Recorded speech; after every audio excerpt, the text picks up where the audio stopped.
Last night I just wanted to kill myself. अंदर इतनी घुटन थी कि मुझसे सांस नहीं ली जा रही थी. I destroyed myself because of you. Jalebi mengisahkan tentang seorang wanita yang mengalami keterpurukan hidup setelah kegagalan pernikahannya di masa lalu. Ia memilih pergi, berharap luka akan sembuh seiring waktu. Namun, saat takdir mempertemukan mereka kembali secara tak terduga, muncul pertanyaan di hatinya. Apakah berpisah memang pilihan yang tepat, atau hanya bentuk pelarian dari rasa yang belum selesai? Dan seperti apakah kisahnya? Mari dan saksikanlah. Cerita dimulai dengan sosok Dev, seorang pria karismatik yang bekerja sebagai pemandu wisata di jantung kota New Delhi. Hari itu, seperti biasanya, ia menyambut sekelompok gadis dari Mumbai yang ingin menelusuri jejak sejarah ibu kota. Salah satu destinasi paling menarik adalah rumah Dev sendiri. Bangunan bergaya arsitektur klasik itu telah menjadi daya tarik tersendiri, memancarkan pesona masa lalu yang tetap hidup di tengah hiruk-pikuk kota. Di antara para wisatawan itu, hadir Aisyah, seorang gadis manja dari keluarga terpandang. Ia tinggal hanya bersama ayahnya sejak sang ibu tiada. Kini Aisyah sedang mencoba meniti karirnya sebagai seorang penulis, dan perjumpaannya dengan Dev menjadi momen penting, karena Aisyah langsung terpesona dengan kepribadian Dev. Selain cerdas dan memiliki latar belakang pendidikan yang baik, Dev juga dikenal sebagai pria tampan dan humoris. Tak hanya itu, Aisyah juga merasa tersentuh oleh Dev yang begitu mencintai ibunya. Niko banati hai? Dari semua yang dilihat dan dirasakan, hati Aisyah semakin dipenuhi rasa ingin tahu. Hingga pada suatu hari, Aisyah mengambil langkah berani. Ia memborong semua paket tur yang ditawarkan Dev, hanya agar bisa bersamanya lebih lama menjelajahi kota sekaligus mengenal hatinya. Dan selama perjalanan itu, perlakuan Dev pada Aisyah begitu hangat, penuh perhatian, seolah dunia hanya milik mereka berdua. Aisyah pun tak bisa lagi menahan perasaannya. Cinta perlahan tumbuh tanpa disadari. Namun ternyata, benih cinta itu tidak tumbuh sendiri. Dev pun merasakan hal yang sama, meski tak pernah ia ucapkan secara langsung. Sampai akhirnya, di sebuah momen sebelum Aisyah kembali ke Mumbai, ia melakukan sesuatu yang mengejutkan. Di hadapan orang banyak, tanpa ragu dan tanpa malu, Aisyah mengajak Dev untuk menikah. मुझे शादी करनी थी तुमसे. सोच बदल रही है. Suatu hari yang dinanti, Dev membawa Aisyah untuk dikenalkan kepada keluarganya, terutama kepada sang ibu, sosok perempuan yang begitu dihormatinya. Namun dari tatapan pertama, terlihat jelas bahwa sang ibu menyimpan keraguan. Bagi beliau, Aisyah terasa asing, perempuan kota besar yang tidak mengenal adat, tak paham tata krama dan tradisi, serta berpakaian jauh dari nilai-nilai yang ia junjung tinggi. Meskipun hatinya berat, sang ibu akhirnya merelakan hubungan itu berjalan, hanya karena satu alasan. Ia tahu betapa dalam cinta Dev kepada Aisyah. Maka pernikahan pun berlangsung, penuh doa dan ritual adat yang sakral. Kini mereka resmi menjadi suami istri. Aisyah pun mulai hidup di rumah Dev, di bawah atap yang dipenuhi harapan dan tantangan. Awalnya semuanya terlihat sempurna. Dev adalah pria dewasa dan mencintai Aisyah sepenuh hati. Ia memanjakan istrinya, mencoba menjadi suami ideal seperti dalam cerita-cerita yang Aisyah bayangkan. Namun kenyataan tak selalu mengikuti dongeng. Aisyah yang terbiasa dengan kehidupan glamor dan dinamis di Mumbai, mulai merasa tercekik oleh lingkungan yang terlalu tenang dan penuh aturan. Budaya dan tradisi di rumah Dev terasa seperti kurungan baginya. Hampir setiap hari, tamu datang silih berganti untuk mengucapkan selamat atas pernikahan mereka. Pelan-pelan, kebosanan mengendap, lantaran hidup yang dulu ia impikan kini terasa hambar. Hingga pada suatu malam, ia memberanikan diri meminta Dev untuk pergi sejenak hanya untuk menghilangkan kejenuhannya. Namun, Dev menolak permintaan Aisyah karena minggu ini ia memiliki banyak tamu yang harus dilayani sebagai pemandu wisata. Penolakan itu membuat Aisyah merasa seperti terjebak dalam kehidupan yang tak lagi memberinya ruang bernapas. Untuk melampiaskan kegelisahannya, Aisyah mulai merokok diam-diam di dalam kamar. Tanpa Aisyah sadari, kebiasaannya merokok diketahui oleh ibu Dev. Sang ibu marah dan kecewa, lalu meminta Dev menasihatinya karena merokok dianggap tidak pantas bagi perempuan di keluarga mereka. Ia pun menyoroti cara berpakaian Aisyah yang menurutnya tak mencerminkan perempuan India pada umumnya. Meski teguran itu datang dari ibunya sendiri, Dev memilih berdiri di sisi Aisyah. Ia tahu, cinta bukan hanya tentang menjaga, tapi juga melindungi. Maka dengan nada lembut dan penuh hormat, ia memohon pengertian dari ibunya, agar tak satu pun kata menyakiti hati perempuan yang ia cintai. Hari berganti, dan Aisyah datang membawa kabar bahagia. Matanya bersinar saat memberitahu Dev bahwa ia diterima bekerja di sebuah perusahaan. Tapi senyum itu tak sepenuhnya menyentuh hati Dev. Ada bayangan kecewa yang tak bisa ia sembunyikan. Bukan karena Aisyah bekerja, tapi karena ia tak pernah mengajaknya bicara lebih dulu. Namun cinta seringkali berarti mengalah. Demi melihat Aisyah tersenyum, Dev pun mengangguk, meski hatinya masih bimbang. Tak lama kemudian, Aisyah mengutarakan keinginannya, memulai hidup baru hanya berdua. Tapi sekali lagi, dunia mereka tak selalu sejalan. Dev menolak dengan tenang. Bukan karena ia tak mencintai Aisyah, melainkan karena cinta yang lain tak kalah besar. Kepada ibunya, kepada rumah yang telah membesarkannya, kepada tanggung jawab yang tak bisa ia tinggalkan. Apalagi Dev telah terikat dengan rumah itu, tempat di mana sejarah dan kenangan keluarganya berakar kuat. Beberapa bulan pun berlalu.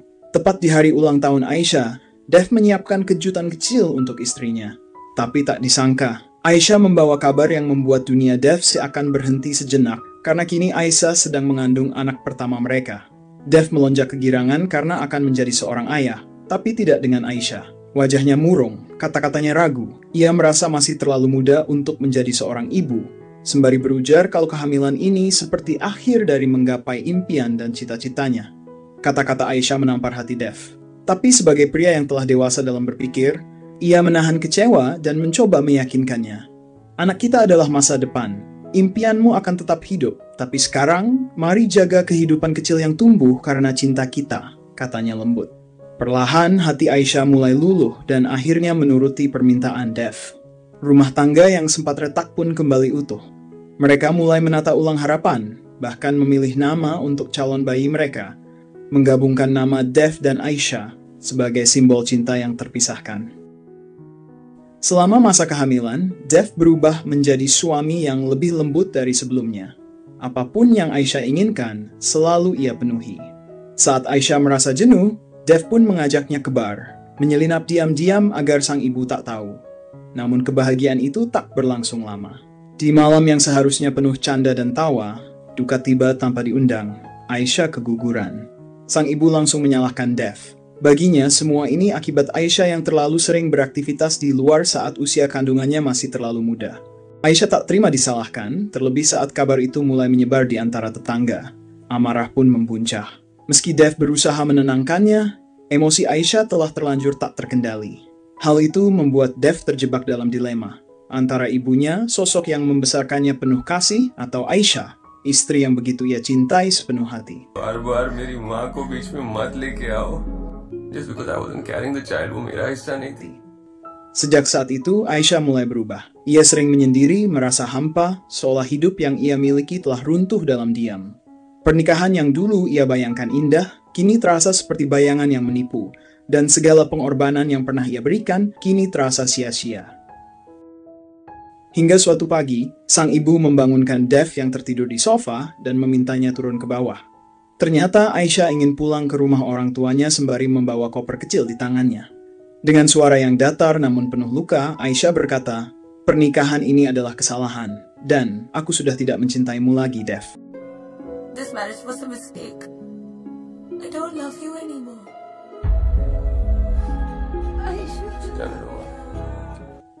Beberapa hari kemudian, Dev bersama keluarganya datang ke rumah Aisyah. Dengan nada penuh harap, sang ibu memohon agar Aisyah pulang, memberi ruang sekali lagi bagi cinta yang nyaris padam. Ia mengusulkan bulan madu ke Kashmir, tempat yang dulu hanya hidup dalam angan Aisyah. Mendengar itu, hati Aisyah sedikit luluh. Ia pun setuju dan pergi lebih dulu ke Kashmir, sementara Dev masih disibukkan oleh pekerjaan yang belum selesai. Di sana, di antara udara sejuk dan lembah-lembah bisu, Aisyah mengenakan kembali kalung pernikahan, hadiah pertama dari Dev, simbol janji yang pernah ia percaya. Ia menunggu dan menunggu, namun Dev tak juga datang. Kini harapan itu perlahan berubah menjadi luka. Aisyah merasa tak lagi dicintai, seolah dikhianati oleh harapannya sendiri. Dalam diam, ia lepaskan kalung itu dari lehernya dan membuang jauh dari kenangannya. Sejak saat itu, dalam hati yang rapuh Aisyah berjanji tak ingin melihat Dev lagi.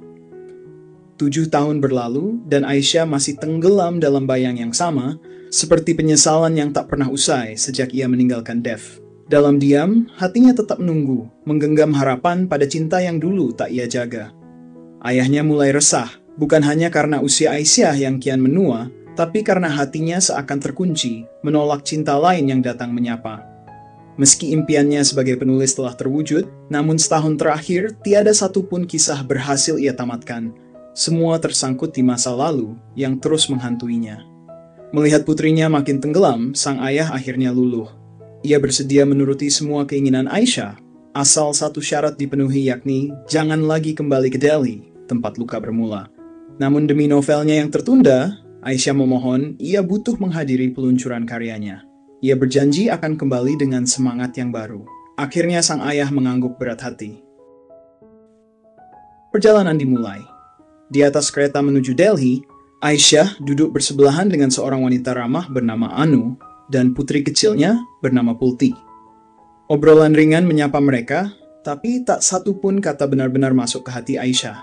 Namun dari apa yang diceritakan barulah diketahui kalau ternyata Anu adalah istri baru Dev dan Pulti adalah anak mereka. Sekejap, dada Aisyah mengencang, napasnya sesak oleh kenyataan yang menampar. Tanpa sepatah kata pun, ia bangkit dan melangkah keluar dari kabin. Masih dengan dada yang remuk, Aisyah menggenggam ponsel dan menghubungi sahabatnya. Tangis dan kata berbaur dalam suara, ia ceritakan luka yang baru saja dibuka kembali. Sang sahabat terdiam sejenak, lalu membalas dalam kemarahan dan kecewa, karena sejak awal ia telah melarang Aisyah ke Delhi, sehingga dia meminta Aisyah membatalkan perjalanannya dan akan menjemput Aisyah saat kereta berhenti stasiun berikutnya. Namun Aisyah menolak, karena ia masih mencintai Dev. Ucapan itu cukup untuk membuat sahabatnya memutuskan panggilan. Tak ingin mendengar lebih jauh kisah yang tak pernah berujung bahagia. Dalam keheningan, Aisyah mencoba keluar dari badai. Ia meminta petugas kereta agar pindah ke kabin lain. Namun harapannya pupus karena semua kabin telah penuh. Kini tak ada pilihan selain kembali duduk di samping wanita yang tanpa sadar telah menyayat hatinya sendiri. Di sana, Anu kembali bercerita tentang keluarga mertuanya yang hangat, tentang suami yang setia, dan tentang rumah yang dulu adalah rumah Aisyah juga. Bahkan ia mengajak Aisyah mampir jika sempat. Saat kereta berhenti, Anu keluar sejenak dan melihat sepasang kakek nek yang tertawa bersama. Saat kembali, Anu langsung berkisah tentang pasangan lansia yang membuatnya tersentuh. Anu berkata bahwa hidup akan terasa berat tanpa pasangan di sisi. Namun Aisyah menjawab lembut bahwa seberapapun usia kita, hidup tetap menyimpan luka. Dan tak ada jaminan karena setelah menikah pun, seseorang pasti merasakan kesepian. Anu mengangguk, lalu bersumpah takkan membiarkan suami dan putrinya pergi darinya. Ia ingin menjadi istri dan ibu yang terbaik. Kata-kata itu menusuk hati Aisyah, mengingatkannya pada harapan yang dulu ia peluk namun kini telah sirna. Saat malam merayap, Aisyah keluar dari kabin untuk menenangkan batin. Namun tak disangka, langkahnya membawanya pada sosok yang pernah ia cintai. Excuse me. Sorry. Dev muncul membawa sepotong kue ulang tahun dan bersama itu luka lama kembali terbuka. Lantas Aisyah langsung meluapkan luka yang lama terpendam. Ia menuduh Dev telah mengkhianati cinta mereka, menikah lagi dan membohonginya. Dev hanya diam, memilih menyimpan jawabannya agar tak merusak kebahagiaan malam itu. Tepat saat itu, Anu membuka pintu kabin. Matanya berbinar melihat Dev datang membawa kue ulang tahun. Kebahagiaan yang sederhana, tapi berarti baginya. Sementara itu, Aisyah berdiri rapuh menyaksikan kebahagiaan yang dulu pernah menjadi miliknya. Ia merasa tersisih dan tak lagi berarti dalam hidup seseorang yang dulu dicintainya.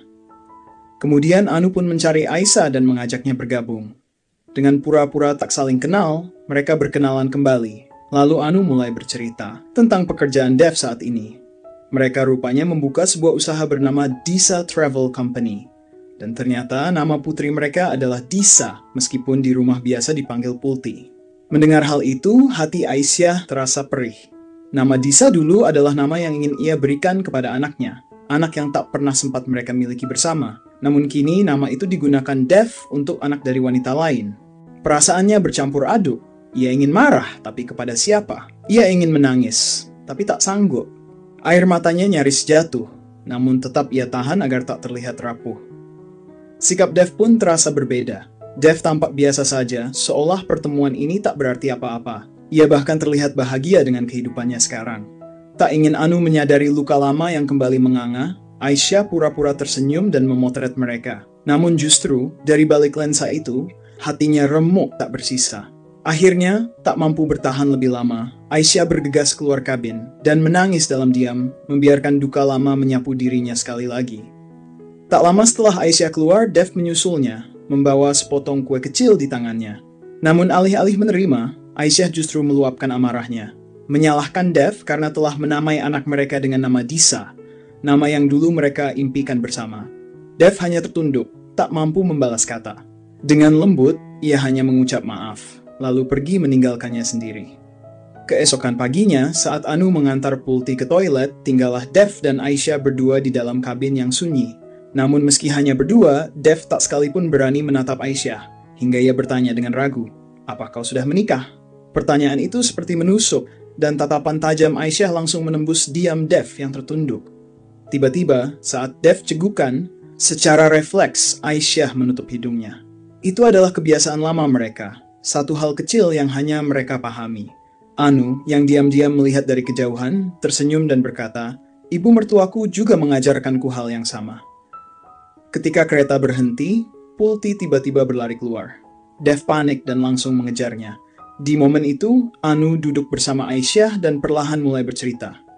Ternyata Pulti bukan anak kandung Dev, karena Anu mengandung sebelum mereka bertemu.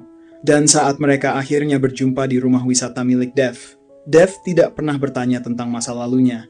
Ia hanya memiliki satu permintaan, jika mereka menikah, ia ingin memberi nama anak itu Disa. Aisyah terdiam, hatinya terguncang. Ternyata, Dev masih mengingat segalanya, bahkan nama itu. Sesampainya di stasiun tujuan, para penumpang mulai turun satu persatu. Saat melihat Dev dan Pulti berjalan pergi, Aisyah mencoba mengejar. Namun tepat saat itu, Anu membuka pintu dan menghentikannya. Dengan mata tulus dan suara penuh rasa terima kasih, Anu berkata, "Terima kasih, karena secara tak langsung kau telah menjadi bagian dari kebahagiaan hidupku." Ternyata, diam-diam Anu telah mengetahui segalanya, bahwa Aisyah adalah masa lalu Dev, mantan istrinya. Namun tak ada amarah, tak ada prasangka. Yang keluar justru ucapan terima kasih berulang kali, seolah ingin merangkul luka yang tak pernah ia sebabkan. Aisyah hanya bisa terdiam, karena di balik perih yang belum pulih, ia tahu Anu tak pernah bersalah atas kehancuran rumah tangganya. Kini tak ada lagi yang bisa diperjuangkan, maka Aisyah hanya bisa menangis di dalam kabin kereta yang dingin dan sunyi. Di luar, Anu melihat Dev berdiri terpaku. Matanya berbicara lebih jujur daripada kata-kata. Maka, dengan senyum tenang penuh keikhlasan, Anu memberi izin yang tak terucap. "Pergilah, temui dia." Dev pun berlari menembus waktu yang tertinggal. Di hadapan Aisyah, ia akhirnya mengaku bahwa dulu ia datang ke Kashmir, namun ketika melihat Aisyah menunggu dengan mata penuh luka, maka saat itulah Dev sadar bahwa dialah penyebab semua kesedihan itu. Dan saat matanya membaca sebuah tulisan yang berbunyi, "Jika kamu cinta bunga, jangan dipetik, tetapi siramilah." Maka seolah-olah alam pun menyadarkan dia bahwa cintanya selama ini pada Aisyah justru menyakiti Aisyah. Apa yang dulu dikatakan Aisyah, bahwa pernikahan mereka adalah kesalahan, kini terasa nyata karena secara tak langsung ia telah mengubah arah hidup Aisyah, membunuh impian dan cita-citanya. Hal itu dipertegas ketika setiap kali membaca tulisan-tulisan Aisyah, dan dari sana Dev tahu ia bukan tujuan dari perjalanan hidup Aisyah. Maka ia percaya kepergiannya adalah sebuah keputusan yang tepat, karena kini Aisyah menjadi penulis yang ia impikan dan tampak sempurna tanpa dirinya. Meskipun cintanya kepada Aisyah tak pernah padam, namun ia memilih pergi demi kebahagiaannya. Seketika itu juga tangis Aisyah pecah, bukan karena kehilangan, tapi karena cinta itu masih ada. Namun kini ia tahu, kadang cinta sejati bukan tentang menggenggam, melainkan tentang mengikhlaskan. Karena melepaskan demi kebahagiaan adalah bentuk cinta paling suci yang pernah ada. अपना ध्यान रखोगे? Kemudian Dev pun menghampiri Anu, dan bersama mereka melangkah pergi meninggalkan masa lalu yang telah dimaafkan. Sementara itu, Aisyah hanya memandang mereka dari kejauhan, dengan senyum tipis penuh kelegaan. Senyum seorang perempuan yang akhirnya berhasil mengikhlaskan segalanya. Dan di titik itu, film pun usai. Namun kisahnya masih bergema. Bukan tentang siapa yang memiliki siapa, melainkan tentang bagaimana hati bisa tumbuh meski patah. Dari kisah ini kita belajar bahwa cinta tidak selalu harus berakhir bahagia dalam pelukan, tetapi bisa juga berakhir damai dalam keikhlasan. Karena cinta sejati tak selalu hadir dalam bentuk memiliki, melainkan dalam doa, kenangan dan ketulusan untuk melihat dia bahagia meski bukan bersama kita. Terima kasih telah menemani Mimin, sampai jumpa di video selanjutnya, dan semoga hatimu selalu damai.